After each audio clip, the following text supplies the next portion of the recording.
Hello বন্ধুরা, কেমন আছেন আপনারা? আশা করি আপনারা সবাই ভালো আছেন আর সুস্থ আছেন। আজকে আপনাদের সাথে একটা নতুন ভ্যাকেন্সি নিয়ে আলোচনা করব। পুরোপুরি নতুন vacancy, nuclear power corporation of India limited. এই ভ্যাকেন্সি নিয়ে আজকে আপনাদের সাথে আলোচনা করব। এটা পুরোপুরি সেন্ট্রাল গভর্নমেন্টের চাকরি।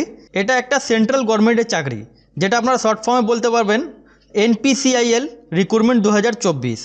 এখানটা যেমন আপনারা দেখতে পাচ্ছেন, details advertisement for recruitment of assistant grade 1। Assistant grade 1 নিয়ে আজকে আপনাদের সাথে অ্যাসিস্ট্যান্ট গ্রেড 1 এই একটা পোস্ট, আজকে আপনাদের সাথে এই পোস্ট নিয়ে আজকে আপনার সাথে আলোচনা করব। এটা আপনারা ওয়েস্ট বেঙ্গল 23টা জেলা থেকে আপনারা আবেদন করতে পারেন, কিন্তু এটা সেন্ট্রাল গভর্নমেন্ট চাকরি। এটা আপনাদের কন্ট্রাকচুয়াল না, এটা আপনাদের পার্মানেন্ট ভ্যাকেন্সি। এখানে আপনারা মেল ফিমেল এখানে আপনারা সবাই আবেদন করতে পারেন। আজকে আপনাদের সাথে এই ভ্যাকেন্সি নিয়ে কমপ্লিট ইনফরমেশান আপনাদেরকে জানানোর চেষ্টা করব।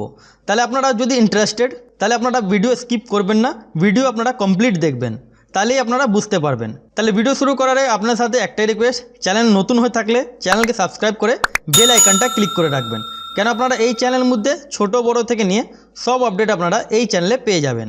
এখানটা পোস্টের নাম, এখানটা আপনারা দেখতে পাচ্ছেন assistant grade A1 HR, assistant grade 1 F&A, assistant grade 1 C&MM। এটা আপনারা দেখতে পাচ্ছেন vacancy details, current vacancy, backlog vacancy. এখানটা আপনাদের এই হিসাবে আপনাদের দেয়া আছে কোনটা কারেন্ট ভ্যাকেন্সি বা ব্যাকলগ ভ্যাকেন্সি। এখানটা আপনারা ইম্পর্টেন্ট ডেটস আপনারা দেখতে পাচ্ছেন। ফর্মের starting date, form already started 5 June 2024 থেকে ফর্ম শুরু হয়ে গেছে। আর ফর্মে যেটা last date of submission of online application 25 June 2024 ফর্মের লাস্ট ডেট। মানে আপনারা 25 তারিখ পর্যন্ত, এই মাসে আপনারা 25 জুন 2024 পর্যন্ত আপনারা আবেদন করতে পারেন। বিকাল 5টার আগে আপনাদেরকে কমপ্লিট করে নিতে হবে। 25 জুন 2024 তারিখে আপনাদেরকে বিকাল 5টা আগে আপনাদেরকে কমপ্লিট করে নিতে হবে। অ্যাপ্লিকেশান ফি কথা যদি বলি, এখানটা আপনারা দেখতে পাচ্ছেন অ্যাপ্লিকেশান ফি। এখানে আপনাদের যেমন দেওয়া আছে নন রিফান্ডেবল, এই টাকাটা আপনারা রিফান্ড পাবেন না। এখানে আপনাদের 100 টাকা আপনাদের অ্যাপ্লিকেশান ফি লাগছে। সেটা কাদের জন্য এখানে বোঝার ব্যাপার।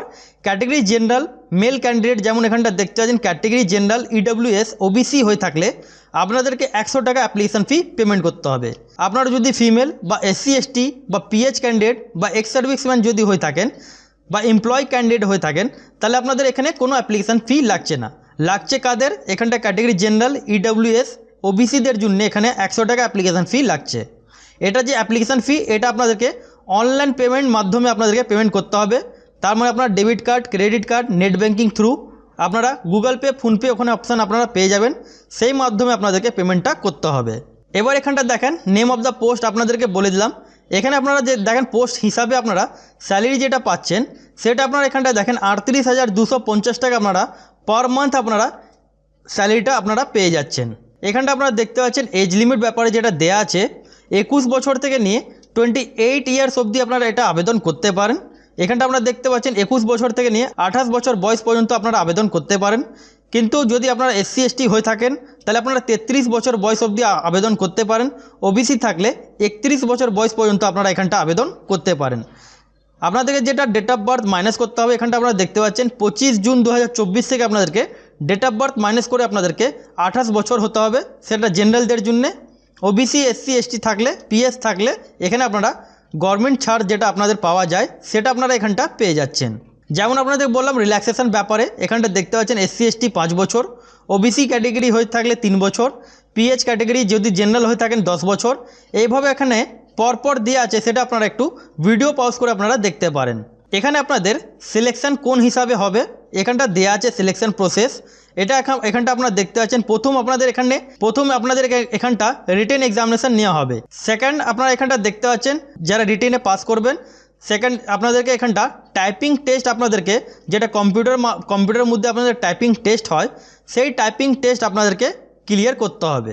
আপনারা যদি টাইপিং টেস্ট ক্লিয়ার করার পর, রিটেন এক্সামিনেশন ক্লিয়ার করার পর আপনাদেরকে কম্পিউটার প্রোফিসিয়েন্সি যেটা টেস্টটা হলো, সেটা আপনাদেরকে দিতে হবে। এখানটা আপনাদেরকে the written examination will be in 2 stage. আপনাদের যেটা এক্সামটা নেওয়া হবে, সেটা 2 টাইপে আপনাদের এক্সামটা নেওয়া হবে। প্রথম আপনাদেরকে প্রিলি টেস্টটা নেওয়া হবে, তারপর আপনাদেরকে অ্যাডভান্স টেস্ট আপনাদের থাকবে এখানটা।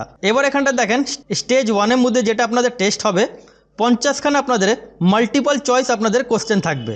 সেটা কি থাকবে সেটা এখানটা আপনারা দেখতে পাচ্ছেন, সেটা এখানটা মেনশনটা করা আছে। যেমন এখানটা দেখেন general knowledge and current affairs 25 question আপনাদের থাকবে, কম্পিউটার নলেজ আপনাদের 15 কোশ্চেন আপনাদের থাকবে, ইংলিশ আপনাদের 10 কোশ্চেন আপনাদের এখানটা থাকবে। আপনাদের যেটা টেস্টটা নেওয়া হবে, যেটা আপনারা দেখতে পাচ্ছেন 1 ঘন্টা আপনাদের পেপারটা হবে, 150খানা মার্কসে আপনাদের পেপারটা হচ্ছে, সেটা এখানটা আপনারা দেখতে পাচ্ছেন। তারপর এখানটা দেখেন যেমনি এখানে নেগেটিভ মার্কিংও আছে। আপনারা যদি 3খানা যদি ভুল করে থাকেন, মানে 3খানা যদি আপনারা ইনকারেক্ট মানে ওখানটা আপনারা ভুল করে থাকেন, তাহলে আপনাদের 1খানা মার্কস আপনাদের বাতিল করা হবে, মানে 1খানা মার্কস আপনাদের কাটা হবে। কোয়ালিফাই মার্কস যেমন এখানটা আপনারা দেখতে পাচ্ছেন, কোয়ালিফাই মার্কস আপনাদের ক্যাটাগরি জেনারেল যদি আপনারা হয়ে থাকেন 40% মার্কস আপনাদেরকে আনতে হবে। যদি আপনার SC ST OBC ক্যান্ডিডেট হয়ে থাকেন তাহলে আপনাদেরকে 30% মার্কস আপনাদেরকে আনতে হবে। এবার এখানটা দেখেন যেমন আপনাদেরকে বললাম 2 টাইপে আপনাদের টেস্টটা নেওয়া হবে। অ্যাডভান্স টেস্টের মধ্যে আপনাদের কি থাকবে, স্টেজ 2 যেটা হলো সেটার মধ্যে আপনাদের কি থাকবে সেটা এখানটা আপনারা দেখতে পাচ্ছেন। আপনাদের all the candidate appearing in stage 1 will undertake the stage 2 advanced test. The test will be 2 hour, মানে 2 ঘন্টা আপনাদের পেপার হবে। সেটা আপনাদের ম্যাক্সিমাম 150খানা মার্কসে আপনাদের পেপারটা থাকবে, সেটা আপনাদের 2 ঘন্টা পেপার থাকবে। এবার এখানটা দেখেন এখানটা কি বলা হচ্ছে, 50খানা আপনাদের মাল্টিপল চয়েস কোশ্চেন আপনাদের থাকবে। সেটা কোনটা থাকবে এটা দেখেন, এখানটা কোয়ান্টিটিভ অ্যাপটিটিউড এখানটা আপনাদের 25 কোশ্চেন, আর আপনাদের এটা থাকবে ক্রিটিক্যাল রিজনিং আপনাদের 25খানা থাকবে। তাহলে আপনাদের 50খানা মাল্টিপল চয়েস আপনাদের কোশ্চেন থাকবে, 2 ঘন্টা আপনাদের পেপারটা নেওয়া হবে। সেম এখানটা সেটাই আছে, 3খানা যদি আপনারা ভুল করে থাকেন তাহলে আপনাদের 1খানা আপনাদের মার্কসটা আপনাদের কাটা হবে। কোয়ালিফাই মার্কস এখানটা আলাদা আছে। যদি আপনার স্টেজ 2 মধ্যে জেনারেল ক্যাটাগরি যদি হয়ে থাকেন তাহলে আপনাদেরকে 30% মার্কস আপনাদের আনতে হবে। SC ST OBC হয়ে থাকলে, EWS বা PH হয়ে থাকলে 20% মার্কস আপনাদেরকে আনতে হবে, সেটা আপনাদেরকে স্টেজ 2 মধ্যে। এবার এখানটা দেখেন আপনাদের যেটা কম্পিউটার টেস্টটা নেওয়া হবে, procedure for conducting typing proficiency test on PC 300 word আপনাদেরকে ইংলিশ টাইপিং করতে হবে, আর আপনাদেরকে 300 ওয়ার্ড আপনাদেরকে হিন্দি টাইপিং আপনাদেরকে করতে হবে। সেটা এখানটা আপনার টাইমিং ডিউরেশন আপনারা এখানটা দেখতে পাচ্ছেন 10 মিনিটে আপনারা সাবজেক্ট হিসাবে আপনারা এখানটা সময়টা আপনারা পেয়ে যাচ্ছেন।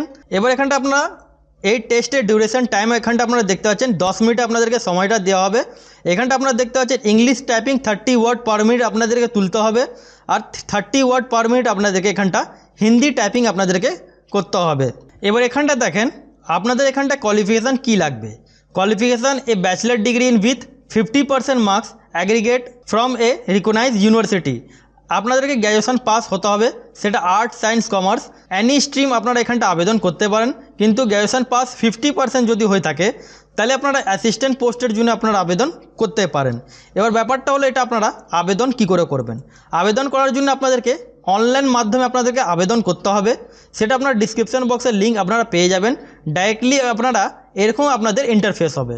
এই আপনারা এখানে আসার পর আপনাদেরকে ফর্ম ফিল আপ আপনাদেরকে অনলাইন মাধ্যমে আপনাদেরকে করতে হবে। এখানটা আপনারা দেখতে পাচ্ছেন রাইট সাইডে আপনারা ক্লিক ফর নিউ রেজিস্ট্রেশন, আপনাদেরকে নতুন রেজিস্ট্রেশন করতে হবে। যদি আপনারা চান যে হাউ টু অ্যাপ্লাই ভিডিও, তাহলে আপনারা কমেন্ট সেকশানে কমেন্ট করবেন। নেক্সট যখন আমি ভিডিও আপলোড করব তখন আপনাদেরকে স্টেপ বাই স্টেপ আপনাদেরকে ভিডিও বানিয়ে আপনাদেরকে দেখিয়ে দেব। তাহলে আশা করি আপনাদেরকে এই ভিডিওর মাধ্যমে আপনাদেরকে বোঝাতে পারলাম। যদি আপনারা না বুঝতে পারেন অথবা আপনাদের যদি কোনো কোয়ারি থাকে তাহলে আপনারা কমেন্ট সেকশানে কমেন্ট করবেন। আর চ্যানেল নতুন হয়ে থাকলে চ্যানেলকে সাবস্ক্রাইব করে বেল আইকনটা ক্লিক করে রাখবেন।